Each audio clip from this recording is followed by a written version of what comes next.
ప్రయత్నించడం జరిగింది. సూర్యుడు లేకుండా విశ్వం మనుగడను ఊహించలేమని సైన్స్ కూడా చెప్తుంది.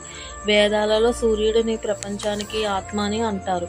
భూమిపై జీవి మనుగడకు కారణం సూర్యుడు మాత్రమే అని, అందుకే భారతదేశంలో వేదకాలం నుండి సూర్యుని ఆరాధన బలంగా ఉంది.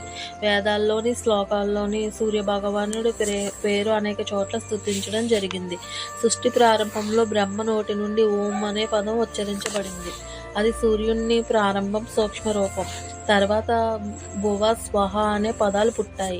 ఎప్పుడైతే ఈ 3 పదాలు ఓం అనే దేహ రూపంలో కలిసిపోతాయో అప్పుడు సూర్యుడు స్థూల రూపాన్ని పొందాడు.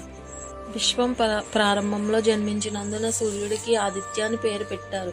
ఈ సూర్య భగవానుడు జన్మ కథ కూడా చాలా ప్రాచుర్యం పొందింది. దీని ప్రకారం మరిచి బ్రహ్మ కుమారుడు. అతను ప్రజాపతి దక్ష కుమార్తె దితి అతిథిని వివాహం చేసుకున్నాడు. దితి